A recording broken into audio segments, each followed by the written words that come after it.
SSJ Leno, and today we're going to be talking about Daredevil Born Again episode 8. I got my guys in the building. I got SSJ. What up, bro? What's up? We got SSJ. Yes, sir. Yes, sir. And then we got my guy Bundle in here. He'll be with us in just a moment. So, SSJ, you want to give us a little overview of what you think of this episode? So this episode, almost kind of like what I think about the series in general, it's got some good in it, but it's got a lot of, sugar, honey, iced tea in it as well. Like some things in it that aren't really needed and necessary. I feel like there was a lot of things that were kind of slow, and we meandered around throughout a lot of this plot in order to get to where we got the seat. Like, what is it? I'd say overall, I'd rate this episode probably a 6 out of 10. What do you think?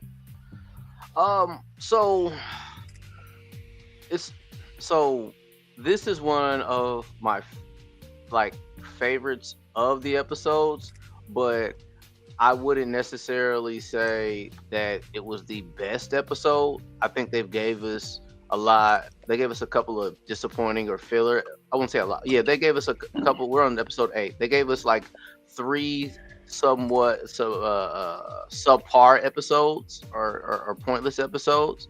But this episode, I didn't mind it. I mean, it felt it was better than last couple episodes that I've watched.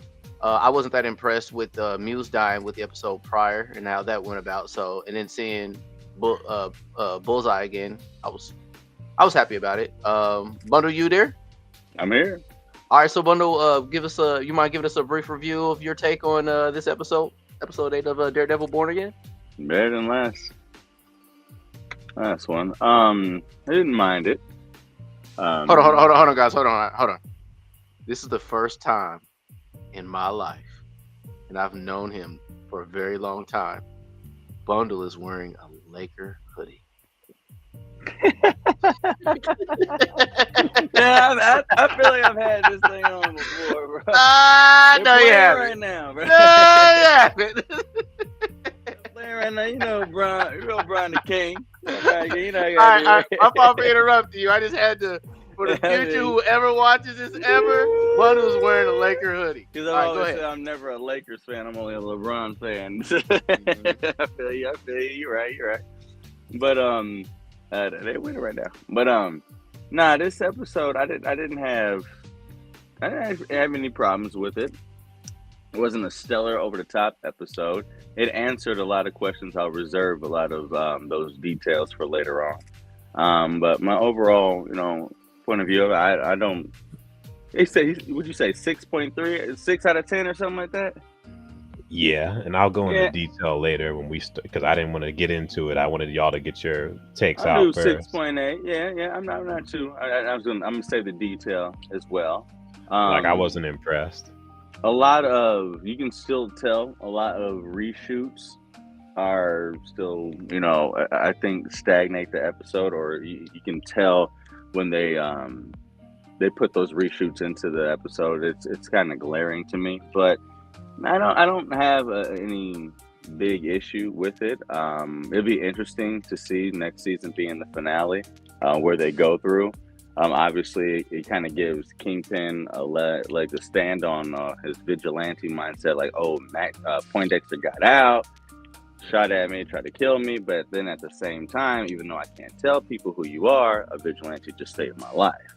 Daredevil just saved him. So, and we'll see where it is. And Heather's starting to get on my nerves. Hold on, don't go far. But don't yeah, go far. It. No, actually, all I was gonna say that was it. I was gonna say Heather's starting to get on my nerves, and that's it. I'm gonna go ahead and go into details later. That's all I was gonna say. Okay. All right. So, guys,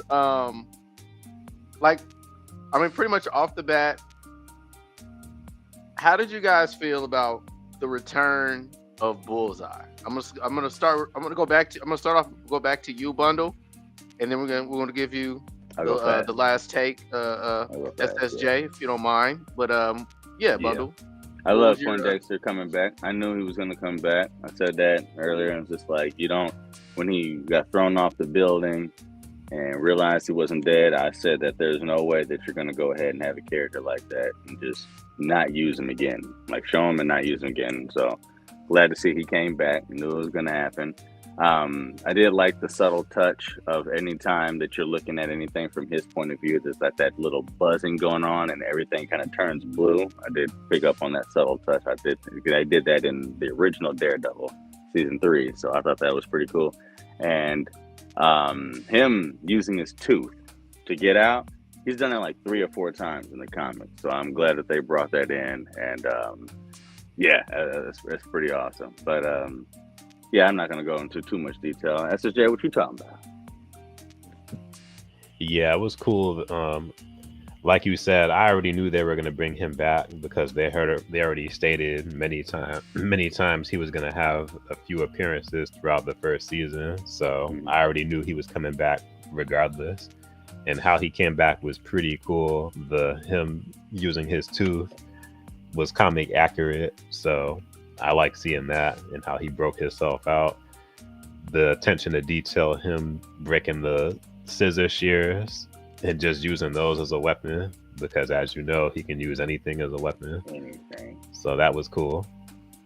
I just wish that there was more to him than just him killing them and breaking out, because we got to see like more dialogue and interactions from him and from his point of view, like from season 3 of Daredevil.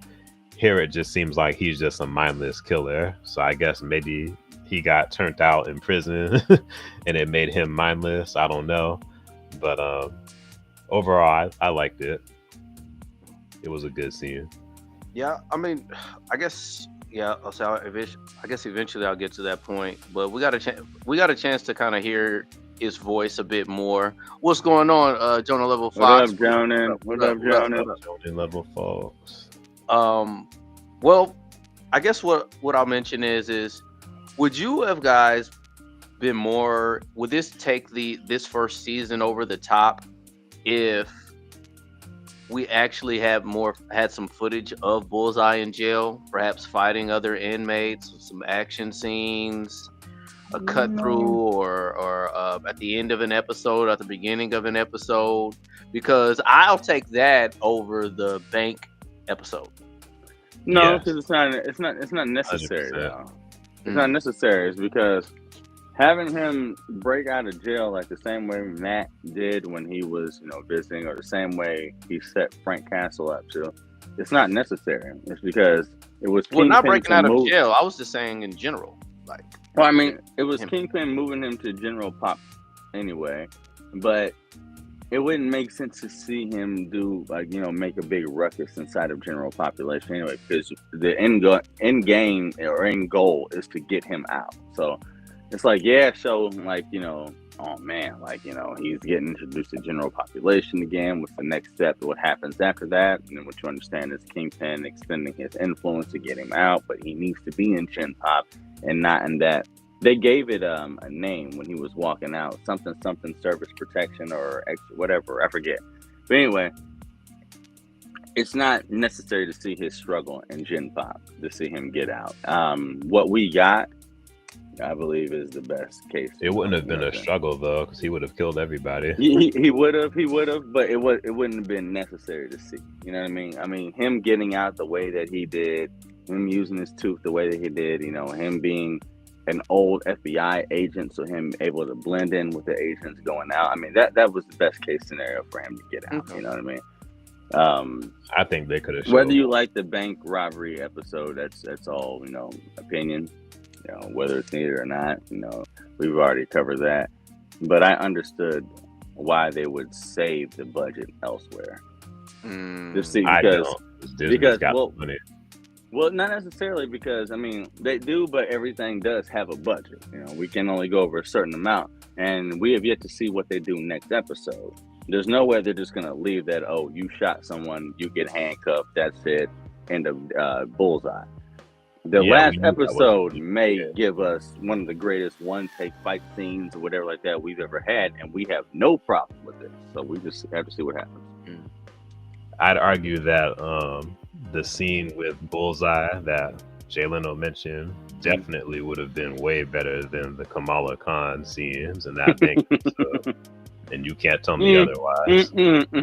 Okay, yeah, you're right. Do you know my daughter, Kamala Khan? She's awesome. Look at the Funko Pop of her. Do you see this? Do you see this? You want a piece of candy? Like, get out of here, bro. They only did that for the connection of the MCU of those grounded characters within that area. You know, New York, New Jersey. We don't have the rights to Spider-Man. We already showed you Punisher. So what else could we do within our budget to give you a grounded level superhero within the MCU? They did that to advertise Mrs. Marvel. Yeah, they did. And so he would have cohesion within the MCU, because otherwise it still feels like separate IPs. Like, oh, that's Daredevil's Marvel. This is MCU's Marvel. It's just like, okay, well, let's bring you in because we can't really afford anyone else. And there's no one else on that, in that area. So, yeah, I'm with you. Like someone else better. Would like to go into a more Bullseye story. But for them to do the whole connection of the MCU, I understand why they could have easily brought in Hawkeye. But it would have been redundant. But would it have been redundant though if she was already in the Kate Bishop storyline and they already had him a part of Kingpin's? Not really. He wasn't really a part of that storyline because they made it about Kate Bishop, and then it was her fight against Kingpin, and then he was fighting off against Yelena. But what would be his point? What would be his Jonah Level Fox says, I didn't mind Yusef since I liked his chemistry with Matt, but he shielded Miss Marvel way too much. I didn't like that character. He Yusef spoke more about his we talked about that before, like how annoying and over the top it was. But it was on brand for his character. He was like that in the Marvels and in the Marvel TV show. So it's just like, So I get it, yeah.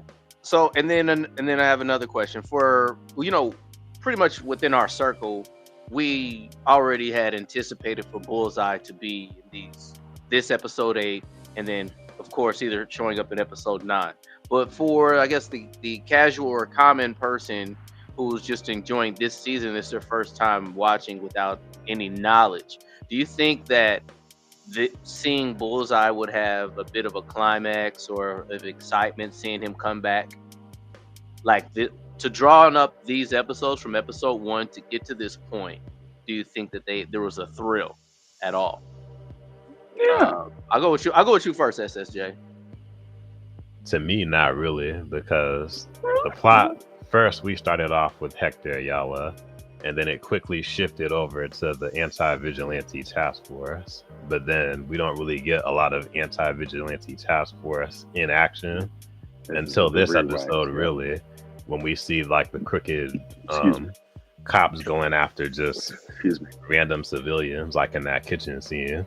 I know, that was rude. They would have shown like more vigilante task force and more, because as far as like Muse goes, since they killed him off so soon, I feel like he was we didn't even need Muse this season. You could have teased him in the background, but then he could have been a bigger threat the second season. This season should have mostly focused on the Kingpin stuff, the vigilante task force, and then maybe getting Bullseye in as well and try to manipulate him. And I still don't like the feminist agenda where they have to where Vanessa's the one manipulating everything and she knows everything, and she was the one that basically hired Bullseye. So it's just like, well, slow down, Pimpin'. That was my last sentence. There's a lot to. Well, I guess. How about yourself, Bundle? Like, how do you think the casual person probably felt seeing Bullseye come back this season? Casual fan,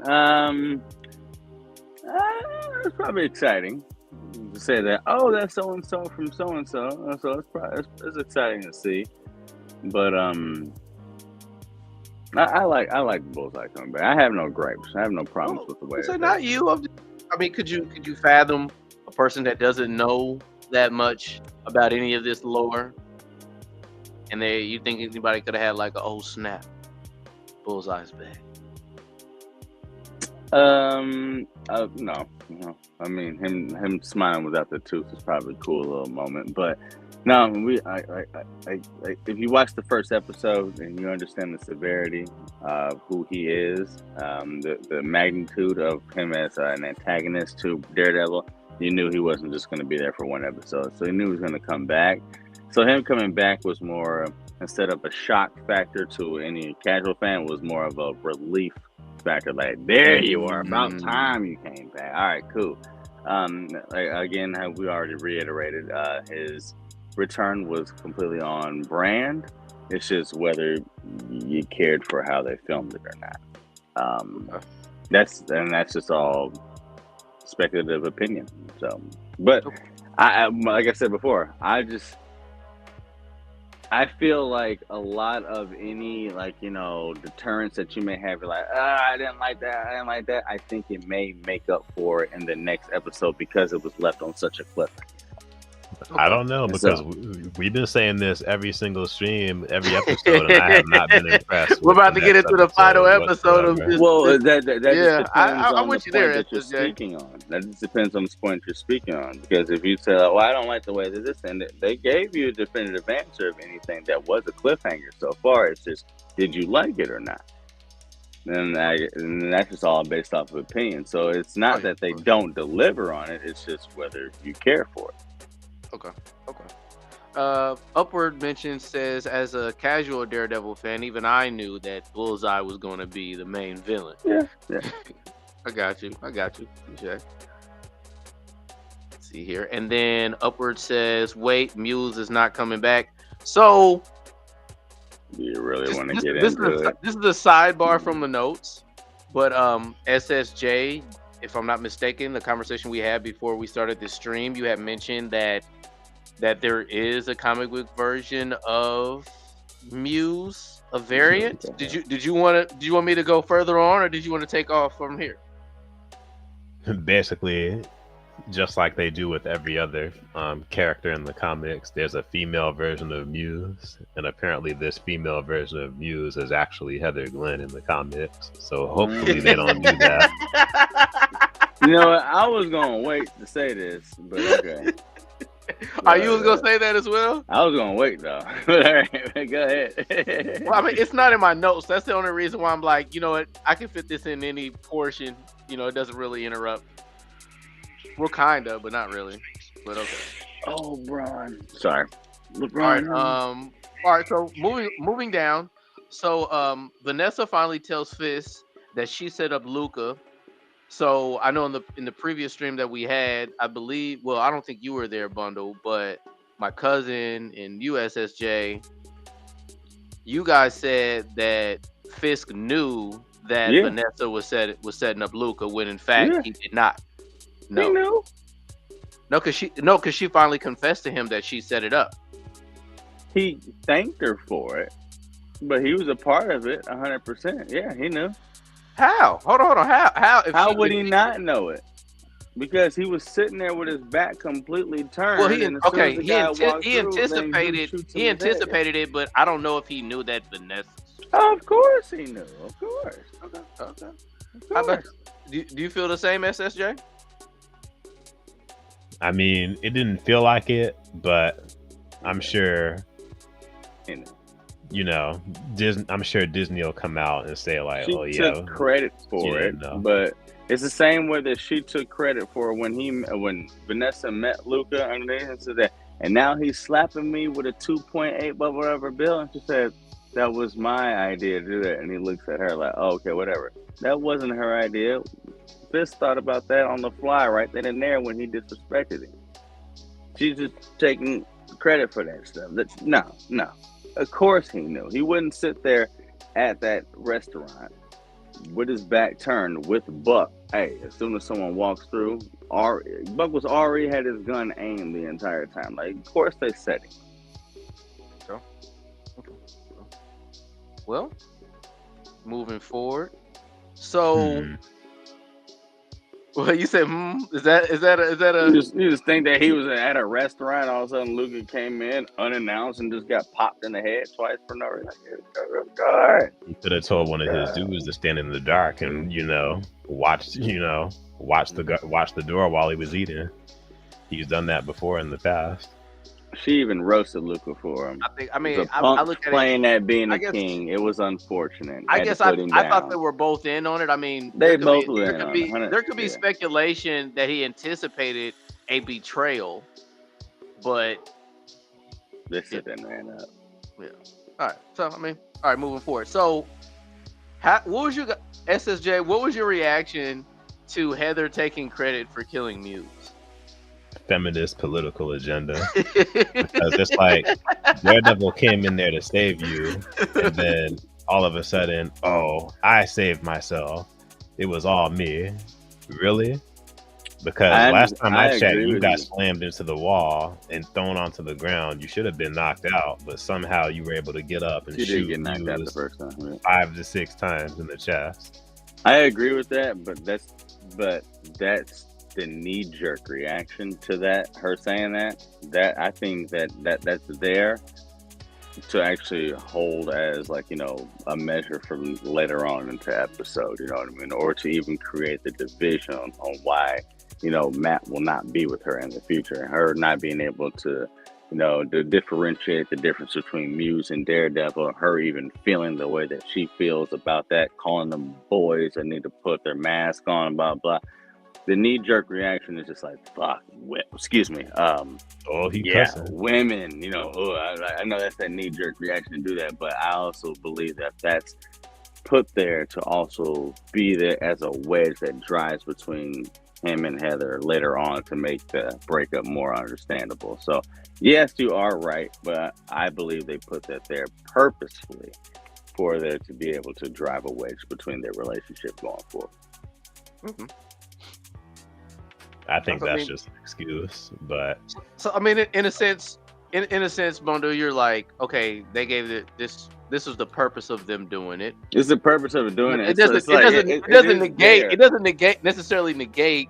Yeah, it doesn't. SSJ's point of saying that it's a feminist agenda. Not at all. Exactly. So, it doesn't negate your point at all, but it also helps build her the bridge actions of too were feminist. Hey, when we go ahead and understand why Heather and Daredevil aren't together anymore, this is one of the catalyst reasons.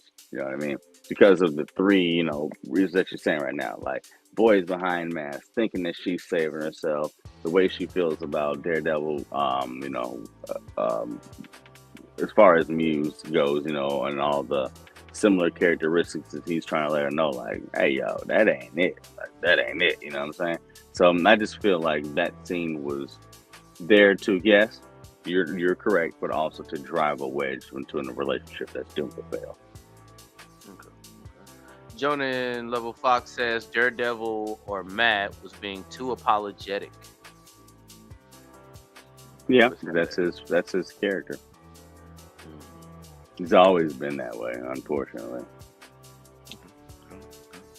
And then he says, when she said that she saved herself, I was like, Matt gave up Black Widow and Elektra over this. Hold on. Where's my button at? I haven't used this button in a minute. You're right, bro. You're right.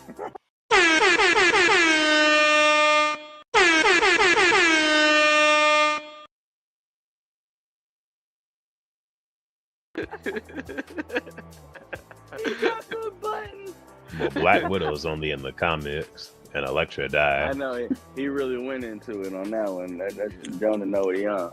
Yeah, what happened to my video? Yeah, that's only in the but comics. To the fact that you said that, though, I had to that's this. Beep. Yeah, that's only in the comics, and Elektra died. I got you. Okay, I agree. All right, so did you guys think that Vanessa would be the one to kill Adam? I didn't see that coming. Nope, I thought that Kingpin would do it, but then again, I'm not surprised by Disney. We got one scene of him going off and beating him, and then somehow beating him enough to where he still was breathing. and then Vanessa shoots him in the head. I told you I wouldn't kill him. I told you. I hated the scene, by the way. In case you can't tell. I'm working on my Kingpin impersonation. But yeah, I hated the scene.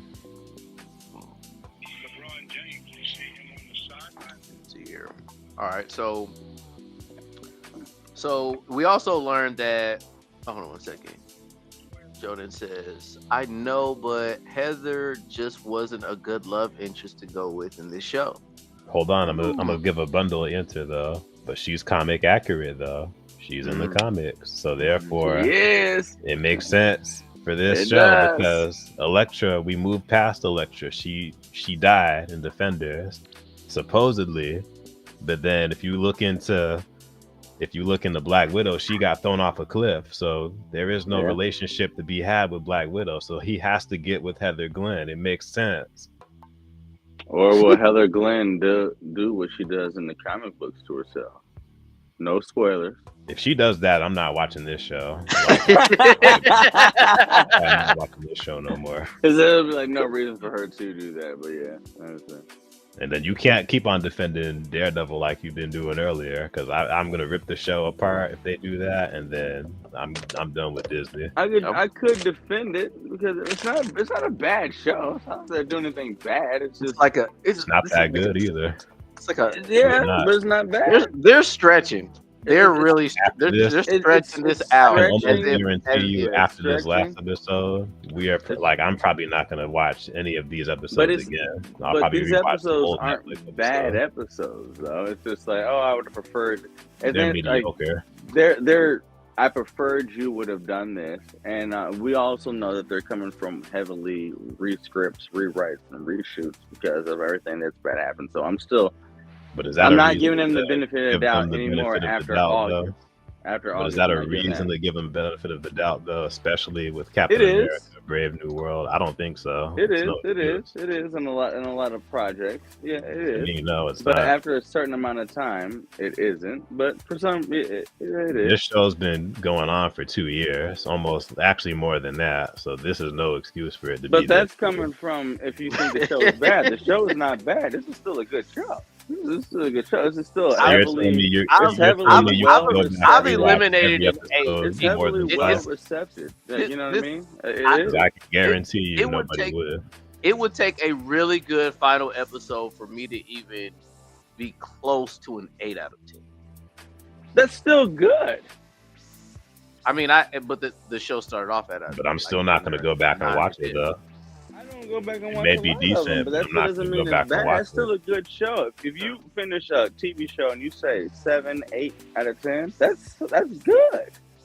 Considering everything that a show has to check off. There's 2 episodes. There's 3 episodes that I'll watch. I know, but in this day and age, post Endgame, where we expect everything 10 times greater than what we always have. That's not it though. We don't expect it to be. No, that is because greater. we will look at a movie like we keep getting garbage after garbage after garbage. That's not necessarily true. That's not necessarily true. That's opinion. That's opinion. That's not because opinion. It is because when you the money's box office shows it. It was not trash. True, bro. Because you have to go ahead. No, it isn't because that's opinion. Yes, it is. When you go ahead and think of what, ask yourself what's success. What is success? I wouldn't call this trash. No. Listen, I killed it. I'm talking about Phase 4. I know what you're talking about is opinion. I'm talking about what is success measured in the box office and in the TV show world. If you get continuous seasons, you get continuous funding that goes over 100 to 150 million, and you go ahead and sell a show or a movie and you get back 200, 300, 400, 500 million, which has consistently happened in the MCU. It has. Multiverse of Madness made 300 million plus. Black Panther made 180 million plus. Brave New World made 215 million plus. But in your mind, that's trash. In the box office world, Marvel world, and what you do to make new seasons, That's a smash hit. Any movie. But you know how colossal Disney already is, so they're gonna always have the money. Hey, hold on, SSJ. I wasn't done. Any movie that gets literally double to triple the box office revenue is a smash hit. It's only Marvel that we put this on, and that's because we've been so spoiled and so ungrateful for what we have, because for 11 to 12 years we had nothing but greatness. And then after that, since we haven't had that same itch scratched, I say this all the time, we now MCU, there's an agenda, there's this. You're not necessarily wrong, but also look at what they're giving us. No one else is doing this. So to say it's a failed project, when the last 7 out of 12 Marvel films have made $150 to $212 million plus, that's a supreme blockbuster hit. Okay, any other movie would explain as a hit. So but you're just giving me budget and how much. No. I'm giving you what establishes as a success. What you're saying is a failure is based off your opinion. I'm saying what's a success is based off of IMDb, Emmys, Oscars, and viewership. I got you. You realize Disney considers half I gotta cut you off from taking your take because you have gotten your point across, Bundle. But I don't want to stick on this subject that long. So SSJ, you have the floor to respond if you like. Yeah, I see your point, but I disrespectfully disagree. I see your point. All right, that's it. That's it. Moving forward. That's it. All right. You had some opinions too. So no, I spoke facts. So mostly opinion based. Those were numbers. Those were facts.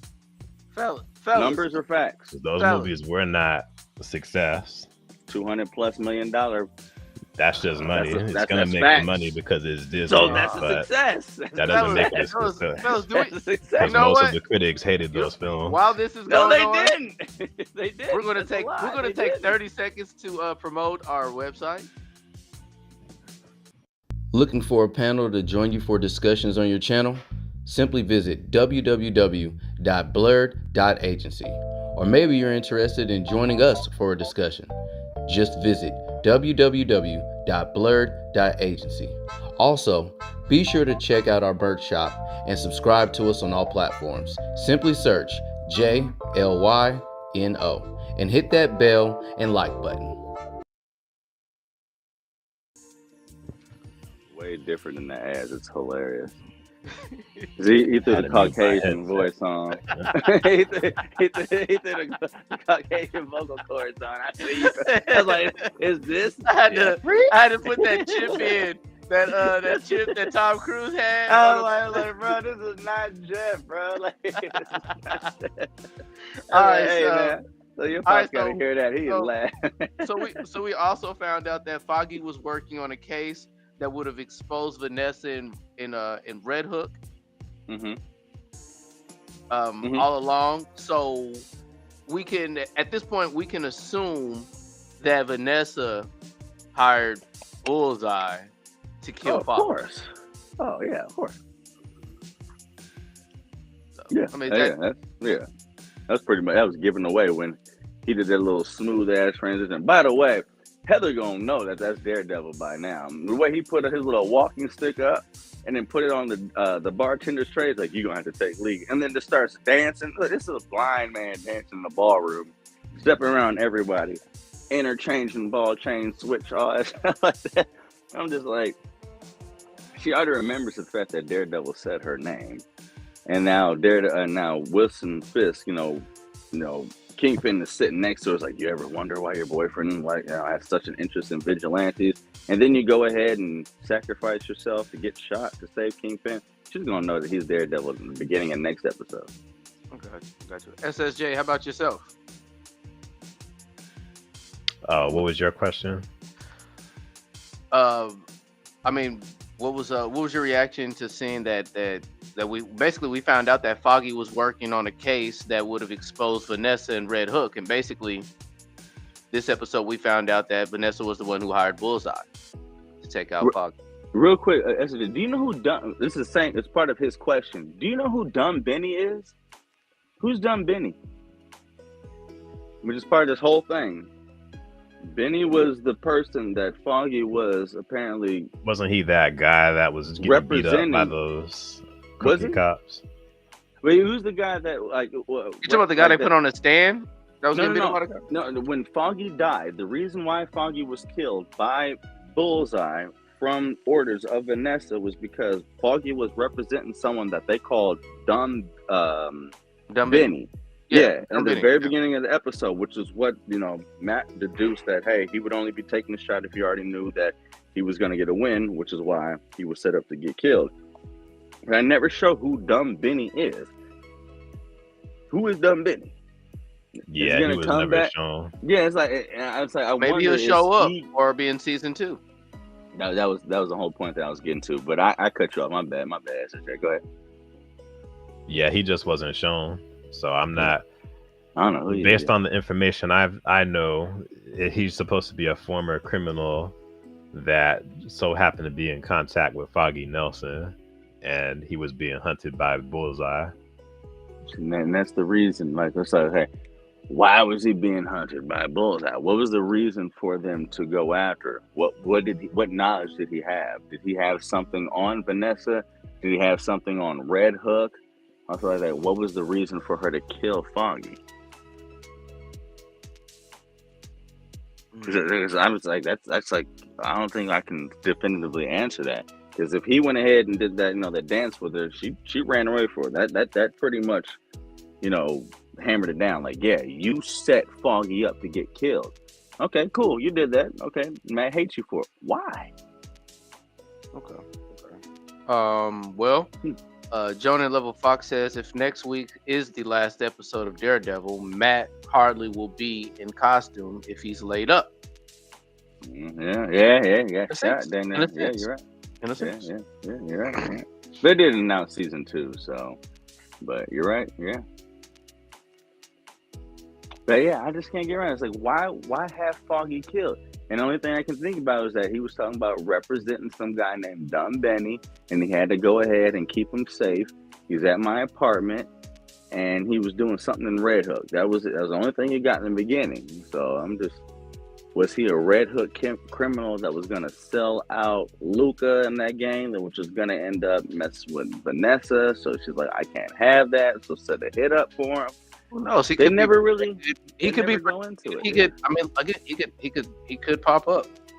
She knows that he's Daredevil, so yeah, I don't know. I'm just throwing ideas. I don't know, but it just doesn't make sense. I don't know. I got you. So, SSJ, do you think there could be a possibility that Daredevil could manipulate Kingpin into killing Vanessa, considering Bullseye at the ballroom?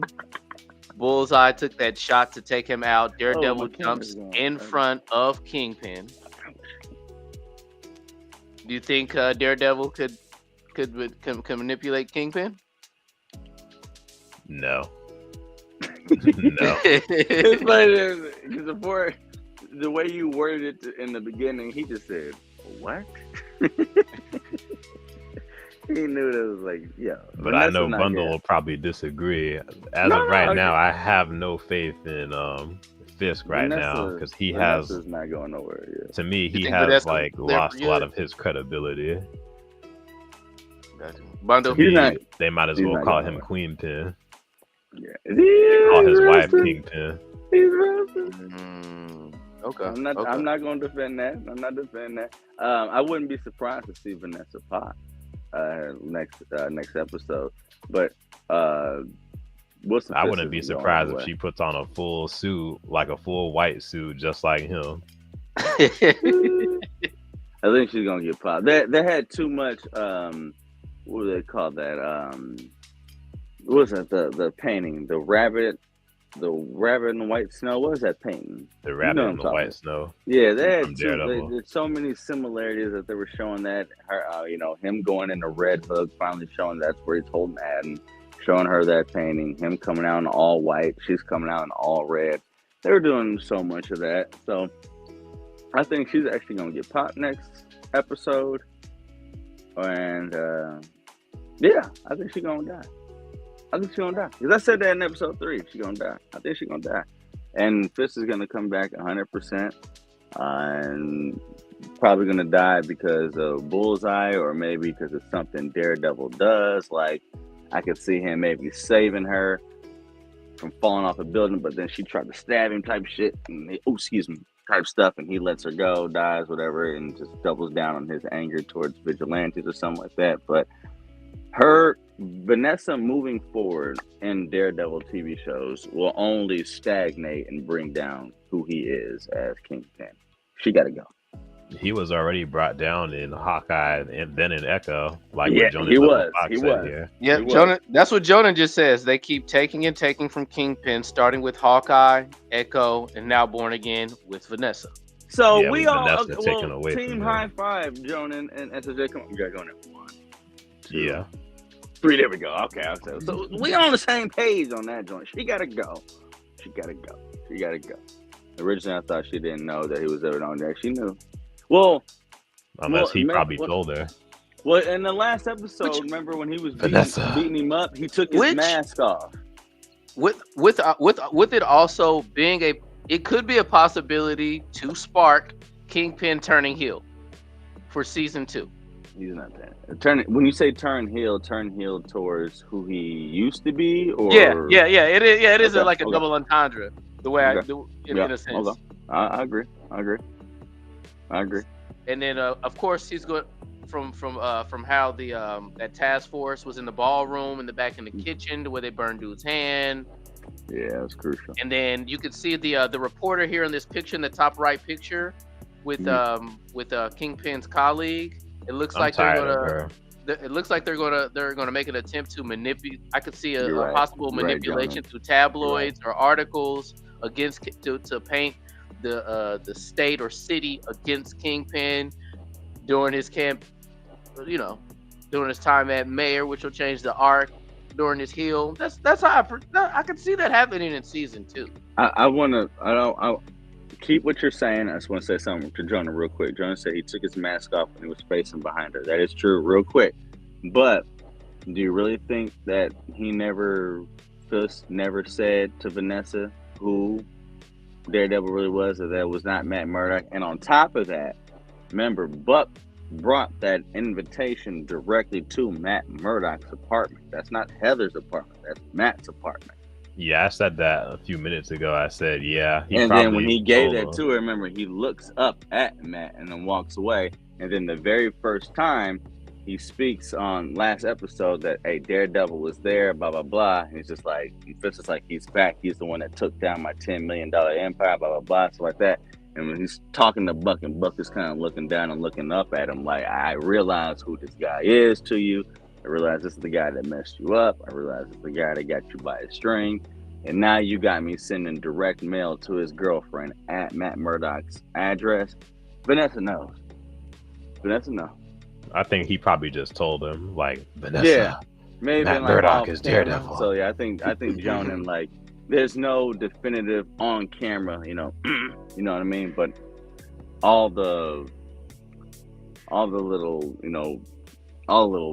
points on the side. That's your definitive answer. He told them off screen. Yeah, that'd be it. Yeah, that'd be it. Yeah, there you go. All right, just a side note. SSJ. Were you excited to see the swordsman again? I mean, listen, his appearance in this show is actually way cooler in this show than it was in Hawkeye. Because in Hawkeye, they made his character stupid for some reason. It did.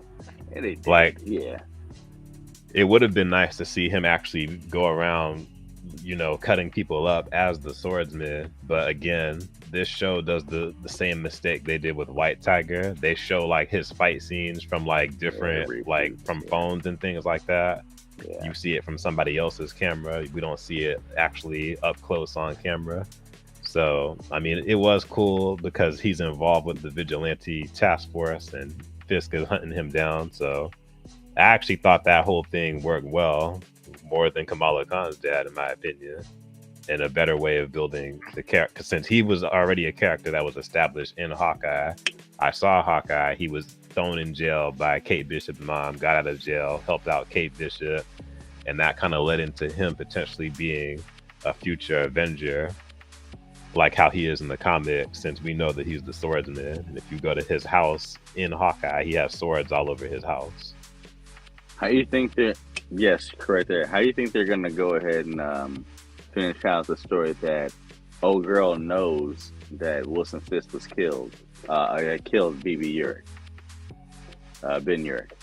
How do you think BB's gonna do that? Because when she talked to the police, commissioner, they had that whole, between them where he thought that, Daredevil's really one that did that, and then he finally understands, okay, yeah, with your articles that you're writing, you're being like control, blah, blah, blah. I can go ahead and give you all the credits or all the stories behind all the bad apples between this and this. And, Wilson Fisk was the main murder suspect behind your uncle and blah, blah, blah.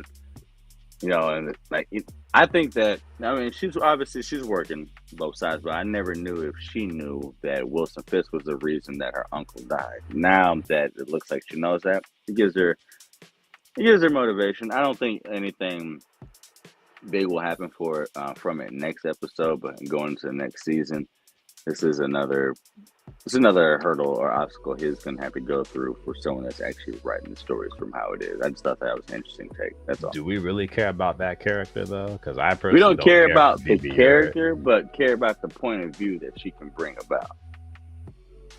Because to me, the BB Urich, like the BB Urich news things that they had in the earlier episodes, I thought they were all annoying and took away from some parts of the episode. They were cool in the beginning, then they got annoying to me. Because to me, they showed the groundedness of that. Caleb Zimmerman says, Brother Vanessa asked Matt if Heather knew he was Daredevil word for word.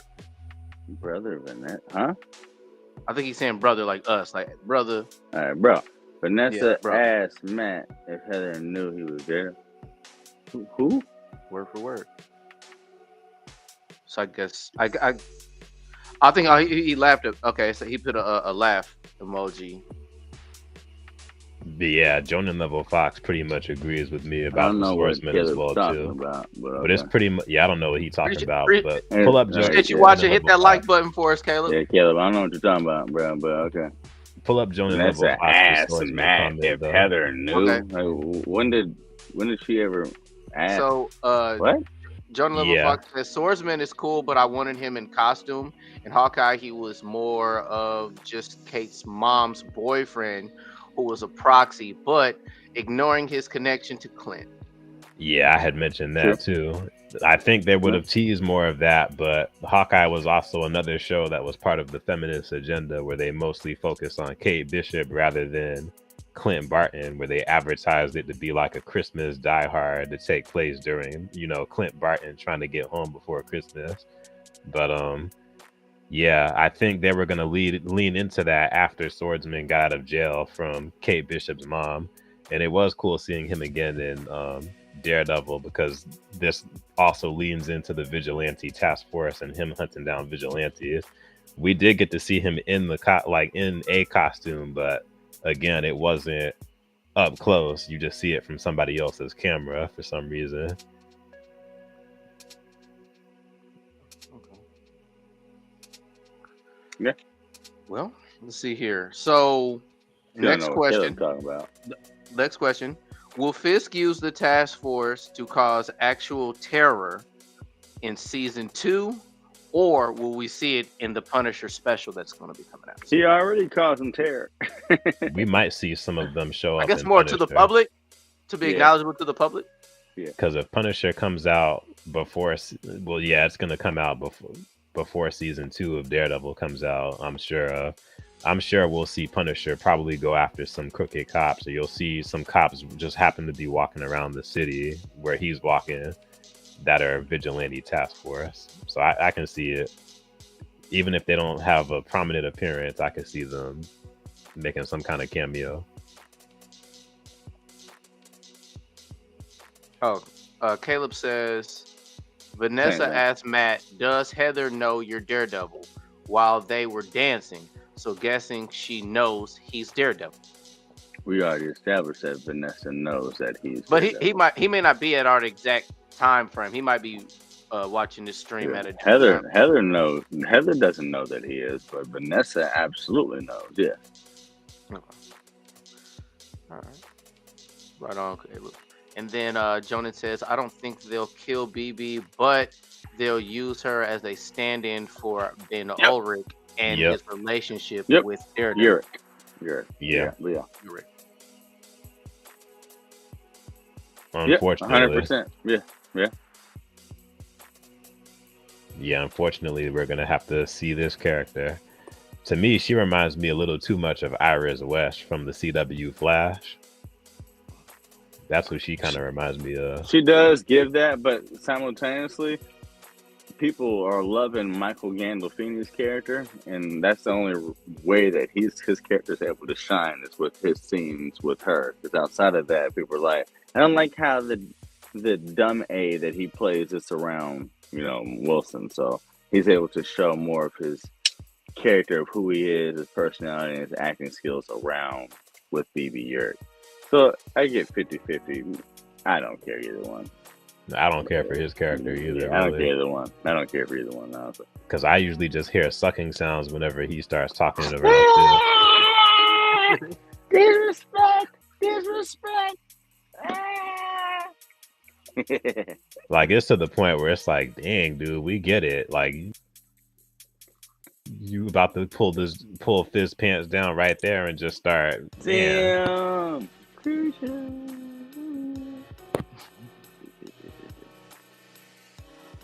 He about to start making keys or something. I'm about key. Oh man. Because didn't he say, it was in this episode too. He was like, oh, he got promoted. He's like, oh, Fisk, that is so great. I will die burn for you. I'll you. burn for you. I'll work for you. I'm just like. For the next episode, do you think Bullseye is just going to go ahead and get away? It's like, all right, I shot at Wilson, then hit him. I'm going to run. How much you want to bet Bullseye is not even in the episode? He just disappears. And it's just Fisk I don't know where they're Daredevil. going to go with the next episode. It's like, we're going to focus on Matt. We're going to focus on Fisk, doubling down on vigilantes, but then simultaneously not, because Daredevil saved him. We're going to go on the Heather and Matt dynamic and relationship of her finally knowing what's going on, or Bullseye running away, or it's just like, I don't know what direction they're going to go with. I don't think Bullseye's going to run away. I think we'll probably see like more explanations, more of his reaction and his feelings towards this entire event. He's probably more vengeful and full of rage at this time, being he felt falsely accused. So Wait, you're talking about from Bullseye? He's going after Fisk. I don't think so, because he doesn't really have that much depth as far as right now. Like, you would have had to have watched season 3 of Daredevil to know most of what's going on in his head and like not certain things, like his not abilities. Not the entire episode's worth of dialogue, but I think he'll have like a small arc in the final episode. Okay, yeah, I could see it then. That'd be funny. So he'll be involved in the plot. I'll just say that he'll have some kind of inclusion. John Bernthal's character comes out of nowhere and shoots him in the head or something. Punisher comes out in the last minute, the same way he did in the very last few seconds of his season, where he whips out the guns. Hope they show that with Punisher. Like, yeah, there we go. It's not going to be enough for Jordan me. Level Fox says, last my A off of Iris was so annoying, it'll be an Olympic sport to top her and Felicity. All right. Yeah, Iris and Felicity were both annoying on the Arrowverse, but I think, like they were both equally annoying. I don't know who's worse. Then Jonas says it's also pretty feminist how Fisk is still attached to Vanessa when she's cheated and tried to have her husband assassinated just because. It is. I agree. Yeah, it is. And then Jave TV, what's up, Brody? Hit that like button for us, man. What up, Ross? Yeah, I shot her too. And then I would have thrown her in that grill. He forgave like Echo Dick for did shooting him in the head. Yeah, this is Disney Kingpin, so he's very forgiving. Very, very forgiving. He's very forgiving. He's still brutal, but you're right. He's nowhere near the comic. You remember back in Hawkeye when Kate Bishop's mom quit on him and he was like, I'm going to give you until one more day to think about this for the holidays. But we know that old Kingpin, he would have flipped that table over and be like, I'm going to kill her. True. This is Disney Kingpin. Yep. Hold on 1 second, guys. Okay. He said Iris was more annoying than Felicity. I disagree. Felicity was up there. Like, she destroyed season 4 of Arrow and just about almost destroyed half of season 5 of Arrow. And then some of season 6 of Arrow. He don't forgive Arrow her was one of my favorite DCs. No, I don't, because Arrow, I recently rewatched Arrow recently as well, too. I told y'all about this, too. And Arrow is one of my favorite DC live action shows. But the later seasons, they really destroyed the show with Felicity. Felicity was one of the worst characters in that show. And then Iris also destroyed the Flash later on, saying, Barry, you're not the Flash, we're the Flash. Like, what? She said that? She said that. It was in season 6, I think, when Barry was trying to do something. And she was like, Barry, you have to learn how to prioritize us and your family and your friends. And he's like, well, I have to run and do everything. I can't do everything at once. That's why I'm the fastest man alive. Well, that's because you're not the Flash. We're the Flash. I'm like, what? What are you talking about? Stupid. Yeah, right. That was the start of the feminist agenda, by the way. Should have got the heat. He said the start of that bullshit. Oh, excuse me. See, and then this person said he likes the Flash, he likes Aaron, and then Jonah Level Fox. Yep, he said Dave that. says, Said I'll take Netflix Kingpin over Disney's Kingpin. Yeah, I agree. I agree as well. Facts. And Jonah says, then they had that annoying daughter, Mia Smoke. Mia Smoke. Yeah, she was cringe. She was hot though, but cringe. The actress was hot. And he said Flash got bad over time. After season 2, every episode was about saving Iris. But since we're on the topic of the Arrowverse, we have to give some credit to the Arrowverse, because if we don't give, if it wasn't for a show like Arrow, we wouldn't have gotten Daredevil, because Daredevil came out, I want to say, 3 years after Arrow did? And you can tell there's some similarities between at least the first and second season of Arrow and the Netflix Daredevil. But obviously the Netflix Daredevil is higher quality. No qualms here. No qualms. How about yourself, Bundle? No qualmage.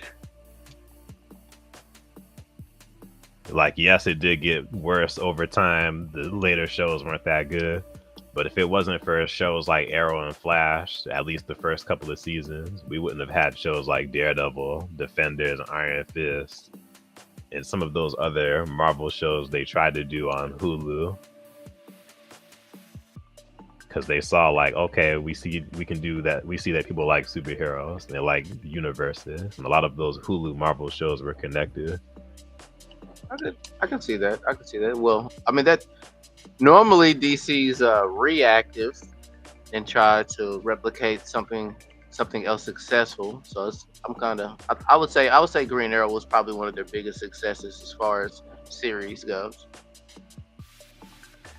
Yeah, I agree. Back when shows were allowed to be dark and serious. Yeah. Well, guys, let me, as we close this out. That's what she said.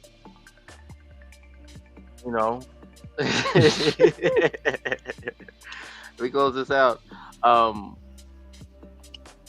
So I think you already said, as of right now, SSJ up to episode 8, what would you give this series out of a 10?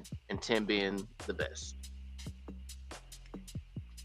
I give it a 6.5. Right now we'll get you a 6.5. Okay. And then we'll don't elaborate, because when this season ends, that's when we're going to elaborate on the final episode. Yeah, we'll save that. How for the about yourself, next one. Bundle? So far, right now, 7.2. 7.2. Okay, that's fair. I'm gonna. I thought you were gonna give it a 9.5. Hell, Hey, Xena. I'm gonna say that for season 1 of What If. And Jay I won't get says, into it. if but DC you know how took I the feel. writers for the Arrowverse for their movies, their content would have been better. Oh yeah, for sure, for sure. It depends. It depends, because especially the later writers, that's when the Arrowverse was really really bad. If it was like season 1 and season 2 of Arrow kind of writing, then I could see it being successful. Even season 1 and season 2 of The Flash, then yeah. Okay. For Oh sure. yeah, for you guys watching right now, up to episode 8, if you don't mind, in the comment section, letting us know what would you rate Daredevil Born Again season 1 as of up to episode 8. James got it at a 6.5. You see now, that's kind of where I'm at right now. But So yeah, kind of like that's me where, too. I mean, that's where I'm at right now. I'm not gonna elaborate yet. I'm gonna wait till next week for the final episode. Okay. All right, guys. Is there anything you guys want to include before I end this stream? Daredevil bored again. Daredevil. We out here. Okay. We need you in the suit, Daredevil. We need you in that suit the last episode. With a my cast guy. on, Born again. with gouges, gauze. My fault, gauze. It's same thing with Bullseye. We need that suit, that comic accurate suit. All you got to do is just give us that same Daredevil suit and just put the bullseyes all over Jay, it. That's you're all right. you got to We do. are missing some action, so they could only save this series with some action. They're gonna give us some action. I believe. Slow so. story build, slow story. Like the last 5 Too minutes long of the build up. finale. Yeah, for sure. They're waiting too long to build this. Even if they did what they did with the first episode, that one take fight, that was solid.